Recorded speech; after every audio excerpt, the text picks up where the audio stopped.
de Saint-Jérôme. Oui, je suis née à Saint-Jérôme, ainsi que ma mère, la famille de ma mère, qui était des Labilles. Donc, vous avez toujours habité à Saint-Jérôme. Toujours habité à Saint-Jérôme. Et à quel endroit avez-vous habité? Quand j'étais toute jeune, jusqu'à l'âge de 3 ans, j'habitais à côté de la crèmerie Casavant, qui est aujourd'hui détruite, et en face de l'école Saint-Joseph. Après 3 ans, j'ai déménagé sur la rue Saint-Georges, tout près encore, ce qu'on appelait à l'époque en haut de la Vache. C'était en haut de l'épicerie Charles-Aubry, au 558 rue Saint-Georges. Je suis demeurée là jusqu'à l'âge de 23 ans, au moment de mon mariage. Il y avait comme annonce à l'épicerie Boucher une grosse vache qui était entourée de tubes fluorescents. Alors, c'était tellement connu à Saint-Jérôme que si on prenait un taxi, on n'avait pas besoin de donner notre adresse. On disait en haut de la vache et les chauffeurs de taxi savaient où nous conduire. Malheureusement, cette vache-là est tombée à un moment donné. Alors, il a fallu donner notre adresse après. Comment se déroulait la vie de quartier dans le haut de la ville? C'était chaleureux. Je qualifierais ça de chaleureux. Les familles se connaissaient, s'entendaient. Il y avait même des familles qui se côtoyaient régulièrement comme amis. C'était intéressant, oui. Il y avait des genres de parties, je dirais pas de rue, mais quelquefois c'était 4 ou 5 familles ensemble. Où je demeurais, il y avait le propriétaire de la maison demeurait en bas, évidemment, et c'était M. Charles Aubry. À l'époque, il était maire de Saint-Jérôme. Et lorsque la fanfare se pratiquait, je pense que se pratiquait, il venait faire une aubade à M. le maire. Alors, nous étions aux premières loges pour entendre le concert. Probablement que c'était une pratique. Et la fanfare était, c'est une des plus vieilles de la province de Québec d'ailleurs, si c'est pas la plus vieille. Et la fanfare était très active à l'époque. Mon père en faisait partie et mon frère a fait partie des Guébeladins. Et quand il était plus jeune, il a fait partie de la petite fanfare qu'il appelait et les deux jouaient de la trompette. Comme j'étais tout près de l'école Saint-Joseph, j'ai fait mon primaire à l'école Saint-Joseph jusqu'à la 6e ou 7e année. 8e et 9e année, je l'ai fait à l'école Saint-Paul,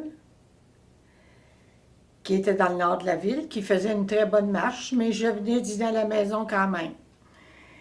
Et la 10e année, je l'ai fait à l'école Labelle. L'école Labelle était où est situé aujourd'hui le cégep, au coin de la rue Fournier et de la rue du Palais. C'était où les deux pavillons se rejoignent. Une très petite école, peut-être de 4 ou 5 classes. C'était des élèves du primaire, première, deuxième, troisième année. Nous, 10e année, parce qu'on était destinés à aller en 11e année à l'école normale. Alors, j'ai fait ma 11e année à l'école normale et ensuite, pour devenir professeur, j'ai fait mes études là. J'ai reçu mon diplôme en 1958. J'ai enseigné durant 32 ans, dont les 18 années à l'école de Saint-Hippolyte, l'école des hauteurs.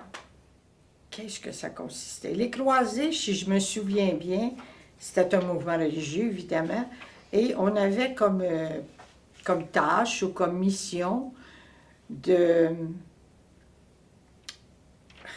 faire une bonne action, de faire des bonnes actions. Et il fallait faire une évaluation de ça, personnelle par exemple. Là. Et lorsqu'il y avait la parade de la fête Dieu, on avait une cape blanche sur les épaules, ainsi qu'un béret blanc avec une croix rouge sur le dessus. J'ai fait partie des croisés, peut-être 1 an ou 2. Mais disons que je n'étais pas trop attirée. Oh, il y avait à l'école peut-être aussi l'histoire des petits Chinois. Alors, il fallait amener des sous. Et lorsqu'on avait 25 sous, on avait une image qui représentait un petit Chinois, on lui donnait un nom. Les religieux nous disaient que notre argent était envoyé en Chine pour acheter justement les bébés chinois abandonnés par leurs parents. Puis si on n'importait pas ça, ça le faisait dire aussi. Alors, comme on n'avait pas beaucoup de sous, nous, c'était les parents, dans le fond, qui achetaient chinois. Bon, ce que j'ai aimé le plus, c'était le défi qu'on avait chaque année avec les élèves nouveaux qu'on avait. Alors, c'était toujours la question, quelle sorte de groupe que je vais avoir? Je vais avoir des enfants problèmes? Je vais avoir des... Et aussi le nombre, parce que j'ai vu une année, ma première année à Saint-Hippolyte, où je suis entrée, j'étais en 6e année, et à l'époque, on n'obligeait pas les enfants à s'inscrire. Alors, j'arrivais à l'école le premier matin, puis tu les prenais, et j'en avais 39. J'avais même pas assez de bureaux pour les asseoir. Ça avait fait un gros problème, parce que d'abord, je ne pouvais pas les garder. Ça dépassait les règlements. Et ils ont dû envoyer certains élèves dans une école plus près. Mais c'était dommage parce que les parents ont rouspété très fort parce que ces enfants-là avaient fait leur primaire à l'école de Saint-Hippolyte jusqu'à la 5e année. Et pour une année, ils échangeaient d'école. Disons que la direction m'avait demandé d'assister à la réunion, mais j'ai préféré m'en abstenir. Et je suis tombée à 28 élèves avec... comme acceptation que les élèves nouveaux qui arrivaient dans l'année, c'est moi qui les acceptais. J'ai fini l'année avec 34 élèves. C'était un peu moins de 39, mais c'était beaucoup d'élèves, surtout en 6e année. Et votre matière préférée? C'était l'histoire. Et je me souviens que certains élèves me disaient, « Monique, pourquoi quand c'est toi qui enseignes l'histoire, on a du fun, on ne s'ennuie pas? » J'avoue, pour moi, c'était un compliment. Alors, on faisait un échange entre profs. C'est une passion que j'ai toujours eue. Alors, pour moi, c'était facile. Je pense que je rendais vivante l'histoire. Je le vois comme ça, en tout cas. Oui. Ma grand-mère habitait, oui, aujourd'hui, le Tailleur-Morin, au 422 rue Saint-Georges. Chez ma grand-mère, il y avait beaucoup de personnes parce que j'avais 3 tantes célibataires. J'avais 4 tantes célibataires, c'est vrai. Et ma grand-mère et ma tante la plus âgée tenaient une maison de pension. Donc, on avait des pensionnaires. Je me faisais gâter par les pensionnaires et je me faisais gâter par mes tantes. Je pourrais vous dire que, bon, il y en avait une, quand j'étais jeune, elle jouait avec moi. On avait à l'époque ce qui est le Lego aujourd'hui, un jeu de mini-briques qu'on appelait. Alors, ma tante, elle, c'était celle qui jouait avec moi. J'avais ma marraine qui, elle, me cousait des robes fantastiques. Ça, j'aimais ça parce que une année, je voulais avoir une robe avec un boléro. Alors, j'arrivais là en chantant, puis je chantais boléro si tu voulais danser, jusqu'à temps que j'ai ma robe. Je l'ai eue. Il y avait ma tante, la plus vieille, qui tenait la maison de pension. Elle me faisait des gâteaux. Alors, je partais souvent avec un gâteau, j'aimais ça pour ça. Et une autre qui travaillait à l'extérieur, mais qui venait à la maison toutes les fins de semaine. Elle me faisait faire des sorties à Montréal. Alors, c'est elle qui m'emmenait voir, mettons, le premier Saint-Hubert. C'est elle qui m'emmenait voir ça. Le premier cinéma à 3 dimensions. Et c'est elle qui m'a amené. Puis je réalise aujourd'hui, parce qu'on prenait l'autobus, on allait à Montréal. Puis les premières années, comme j'étais trop jeune, elle reprenait l'autobus pour me ramener à Saint-Jérôme parce qu'il ne voulait pas que je voyage seule. Puis elle devrait reprendre l'autobus pour retourner à Montréal parce qu'elle travaillait à Montréal. Je réalise aujourd'hui que elle faisait beaucoup. Tu étais bien gâtée. Oui, et grand-mère, ben, c'était la grand-mère Calin. Puis elle me racontait, je posais beaucoup de questions sur l'histoire, qu'est-ce qu'elle avait vécu. Puis elle me racontait tout, comment est-ce que c'était dans sa jeunesse, puis comment est-ce qu'elle avait rencontré grand-père, et des choses comme ça.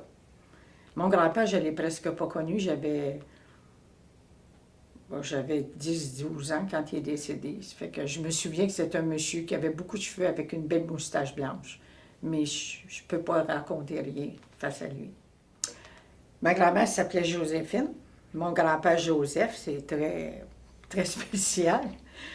Et le nom Il n'y avait pas de nom de pension. Il Il n'y avait pas de nom, c'était pas affiché nulle part. Je ne sais pas comment le bouche à oreille se faisait, mais il y avait toujours des pensionnaires chez grand-mère. Et le nom de famille de ta grand-mère? Le nom de famille Deschamps et le mari de mon grand-père qui était un Dupont. Alors, on passe de l'âge de, disons, vers l'âge de 10-12 ans. J'allais souvent au cinéma parce que j'avais un oncle qui était opérateur. Alors, je réussissais quelquefois à me faufiler sans payer. Je montais au 2e étage, puis je m'assoyais tout près de la capette de l'opérateur. Mais quelquefois, je ne réussissais pas toujours à passer ou le gérant me disait « Tu restes pas longtemps, hein? » Mais il ne m'oubliait pas. Puis il venait me chercher, puis il me faisait signe « Descends. » J'ai fait ça longtemps, mais j'ai continué toujours à aller au cinéma. À l'époque, il y avait 2 programmes par semaine. Alors, souvent, je faisais, là, vers 14-15 ans, là, je faisais les 2 programmes. À 35 sous, c'était pas trop cher. Puis, j'y avais toujours double film à part de ça. Plus les nouvelles qu'on avait. Ça, j'allais au cinéma beaucoup. Il y avait aussi le Théâtre du Nord. C'était le même principe qui existe, bien les 2 n'existent plus aujourd'hui. C'était le même principe, 2 programmes. Alors, disons que c'était la sortie parce qu'il n'y avait pas grand-chose à Saint-Jérôme. J'allais danser après ça jusqu'à l'âge de, je veux dire, 20 ans, à la salle La Chaîne, parce qu'on ne pouvait pas rentrer dans les hôtels avant 21 ans. Alors, c'était une salle de danse. J'avais la permission d'y aller, surtout parce qu'il n'y avait pas de boisson alcoolique. Il y avait toujours un bon orchestre. J'avais pas d'amis précis à l'époque, je veux dire amis masculins, mais on allait une gang, puis on se retrouvait, puis on dansait tout ensemble. Une sortie qui était appréciée, là, qui me revient en mémoire aussi, c'était aller au Parc Belmont à l'époque. Ça, je me souviens, on allait encore une gang de gars et de filles, et j'étais la seule fille qui était capable d'embarquer dans le scénic. Alors, les gars me payaient un tour, chacun leur tour. Aujourd'hui, je ne serais plus capable de faire ça. On oublie ça. Mais j'étais la seule, les autres filles n'étaient pas capables, ils étaient malades. Moi, je ne sais pas, ça allait très bien, mon affaire. Plus tard, quand j'ai eu 21 ans, là, j'allais à l'hôtel Maurice, pas Maurice, l'hôtel La Pointe et l'hôtel Pigalle. On aimait bien ça parce qu'il y avait beaucoup d'artistes différents chaque semaine, des bons artistes. L'orchestre était très bon aussi. Bon, il y allait encore avec des amis. Plus jeune aussi, avant d'avoir la permission d'aller à l'hôtel La Pointe et à la Chaîne, on se réunissait chez les parents d'un des amis. On dansait, on faisait des jeux de société, puis on parlait de notre avenir. Des beaux châteaux. C'était très bien. Le vendredi soir, la journée magasinage dans le centre-ville, dans le carré, qui appelait à l'époque, les magasins qu'il y avait, bon, 4 saisons, Castonguay, Littner, Nouvelle Mode, Jean-Paul Beaulieu. Il y avait beaucoup de magasins pour les femmes. Comparé aujourd'hui, là, il y en avait pour les hommes, mais beaucoup moins. Ça, j'aimais ça aller magasiner le vendredi soir. Qui était situé où, la plupart de ces magasins-là? Il était situé dans le carré, sur la rue Saint-Georges.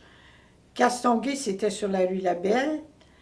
Et les autres, c'était sur la rue Legault, qui est aujourd'hui la rue de la Gare. Mes plus beaux souvenirs.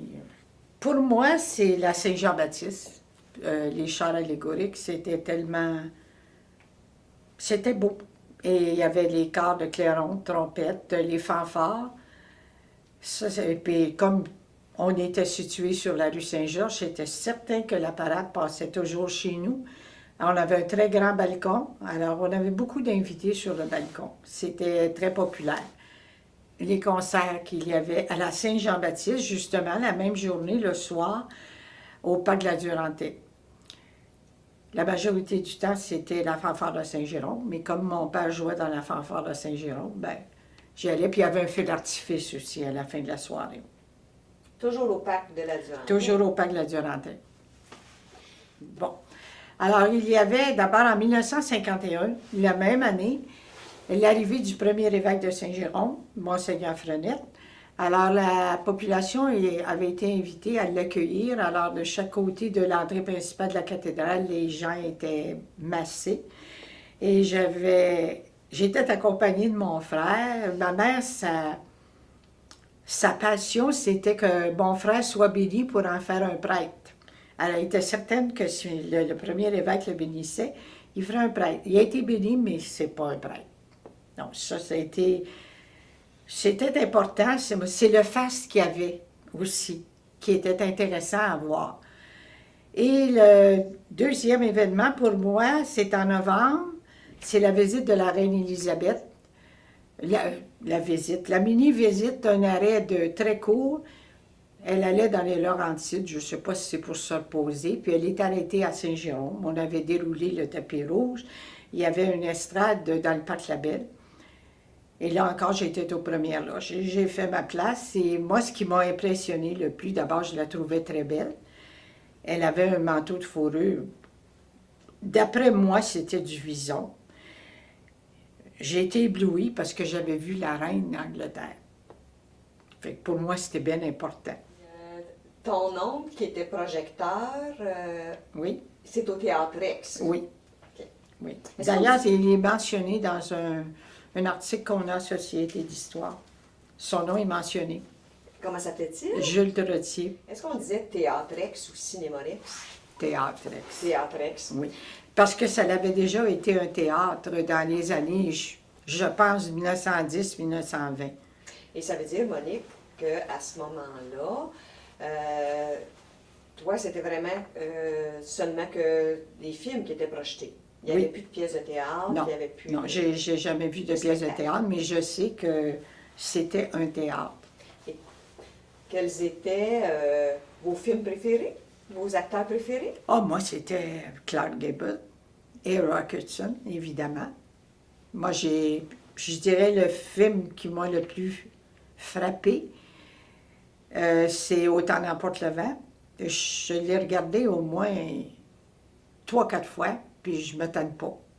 D'abord, c'est un film d'histoire en partant, là. Et non, j'ai adoré ça. Puis Rock Hudson, mais c'est parce qu'il était très beau, disons. Je sais pas quel... Ben non, il est décédé aujourd'hui. Ben, moi, on était une gang de filles et parmi ces filles-là, il y avait des frères. Alors, c'était comme ça qu'on rencontrait les garçons. Et les garçons amenaient d'autres garçons qui étaient étrangers. C'est comme ça que j'ai rencontré mon mari à l'époque. Mais je tiens à préciser que quand je l'ai rencontré, j'étais à l'école normale. Donc, je suis sortie de l'école normale en juin 58. Disons que l'année 58, il venait me chercher à la maison parce que j'avais le droit d'aller souper chez moi. Et il m'amenait à l'école, me reconduisait à l'école et on se quittait et on se donnait un petit bec. J'ai été avertie par la sœur de discipline de ne pas faire ça près de l'école parce que ça donnait des mauvaises pensées aux autres pensionnaires, qu'eux, ils étaient pensionnaires tout le temps. Alors, il fallait se donner un petit bec l'autre coin avant pour pas que ça paraisse. Ça m'a toujours marqué. C'est une des choses de l'école normale que j'aimais pas parce que je me sentais pas libre. J'étais obligée de coucher à l'école, mais je pouvais aller souper chez moi et dîner chez moi. Alors, c'est l'obligation. J'avais jamais été pensionnaire. Une année, j'ai même joué un tour. Ma grand-mère est morte et ma mère trouvait ça aussi dur que moi que je sois pensionnaire. Elle a demandé une permission spéciale parce que mon père travaillait de nuit pour rester avec elle et j'ai eu une permission d'1 mois. Mais au bout de 3 mois, j'étais pas revenue coucher et c'est la sœur de discipline qui m'a dit « Monique, tu devrais rentrer parce que le directeur m'a demandé si tu étais revenue. » J'ai dit « Je ne le savais pas. » Elle dit « Viens donc coucher ce soir. » Je suis retournée coucher à l'école, je n'avais pas le choix. J'ai une chance qu'elle m'a aidée parce que j'aurais pu être en dehors de l'école. Mais j'aimais pas ça, être pensionnaire. Et tu t'es mariée en... 63, à la cathédrale de Saint-Jérôme. Et c'est l'abbé André Vézina qui nous a mariés. Un très beau prêtre. Il était aussi aumônier militaire. Quand il était en uniforme, il était encore plus beau. C'était, oui. Et tu as toujours habité à Saint-Jérôme après ton mariage? Toujours après mon mariage, j'ai déménagé dans le domaine parent. Le quartier qui appelait le domaine parent. Puis je suis restée là jusqu'à, mon Dieu, 82, 83. Après, je suis déménagée dans le quartier La Fontaine. Je demeure toujours là aujourd'hui. Bon, ça se passait comment? On jasait, mais on allait au cinéma beaucoup. Et puis, on avait des amis aussi. Mais faire du salon, je me rappelle des souvenirs. À l'époque, mon frère a 7 ans de moins que moi. Alors, disons qu'on faisait du salon. Et il arrivait dans la porte du salon. « Avez-vous besoin de quelque chose? » C'était un petit peu fatigant, disons. Et si par hasard, il me trouvait en train d'embrasser mon chum, « Maman, papa, Monique, elle embrasse. Elle embrasse André. Mais oui, mais oui. » C'était une surveillance, mais sévère, mais libre aussi. Mes parents me faisaient confiance. C'était, oui, c'était correct comme ça. Oui, puis tu me rappelles un autre souvenir. J'ai été, hey, ça se peut-tu? Ça, c'était en, attends un peu, là. Dans les années 60, 60, l'année 60, je suis certaine de ça. Et j'ai un cousin qui était contracteur et il a vendu sa première maison. Et pour fêter ça, il nous a demandé à moi et à mon chum de l'époque qu'on aille passer une fin de semaine à Québec. Alors, j'ai demandé la permission à ma mère. Ma mère m'a dit OK, mais quand j'en ai parlé à mon père, ça ne fonctionnait plus. Parce que mon père voulait que je garde ma virginité. Je sais pas. Et c'est ma mère qui s'est fait engueuler. Parce que mon père ne voulait pas que j'aille. Mais ma mère essayait de lui dire, écoute, j'ai appelé ma nièce, puis ils ne coucheront pas ensemble, ils vont prendre 2 motels différents. C'est ce qu'on a fait d'ailleurs, mais c'était la sévérité de mon père. Mon père était plus sévère que ma mère. C'était très important à l'époque, la virginité d'une fille. On est allé voir un spectacle, je me souviens plus où, c'était Pierre Dunant, un artiste français très bon. Mais quand on est rentré, on ne connaissait pas ça à Saint-Jérôme. Il y avait un prix d'entrée à payer, mais à l'époque, c'était l'expression anglaise, un cover charge. Mais on ne le savait pas. Et le monsieur nous disait, un cover charge. Et comme on ne parlait pas anglais, personne des 4, a fallu demander l'explication. Qu'est-ce que ça veut dire? Et on a dû payer notre entrée, mais c'était la première fois qu'on voyait ça. Parce que si tu allais à l'hôtel La Pointe ou à l'hôtel Pigalle, tu n'avais pas d'entrée à payer. C'était les consommations que tu payais, dans le fond, qui prenaient notre entrée. Donc, tu pouvais aller voir des spectacles à l'hôtel Pigalle et à l'hôtel La Pointe sans payer. Sans payer. Sauf, exceptionnellement, occasionnellement, à l'hôtel La Pointe, quand c'était un artiste, disons, de renommée internationale, peut-être, là. Là, il fallait que tu achètes tes billets, là. Quand il était certain de faire 100 000 comptes, là, il fallait acheter nos billets. Je me souviens, un spectacle sur glace.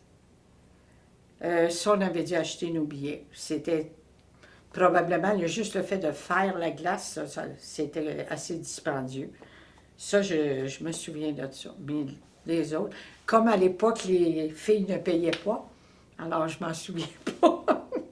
Oui, beaucoup de chanteurs. Bon, je pense au Gérola, je pense à Muriel Minard, Colette Bonheur. Colette Bonheur. J'ai vu Dominique Michel, Denise Filiatro. Bon, ça, c'est sûr, je me souviens, mais le plaisir, c'est qu'on pouvait choisir entre l'hôtel La Pointe ou l'hôtel Pigalle. On pouvait aller, parce c'était une grosse compétition. Alors, il y avait toujours des artistes, pas internationaux, mais des bons artistes, puis tu pouvais choisir l'hôtel que tu voulais aller selon l'artiste que tu voulais voir. J'ai déjà été, j'ai été en voyage souvent, mais une année, j'ai été 3 semaines à 1 mois en Floride. J'avais tellement hâte de revenir. J'étais tannée de me promener puis de ne pas connaître les gens. J'aime rencontrer des figures que je connais. J'aime beaucoup actuellement le développement que Saint-Jérôme a comparé à il y a quelques années. Je ne voudrais pas changer de ville. Je suis née ici, je vais mourir ici.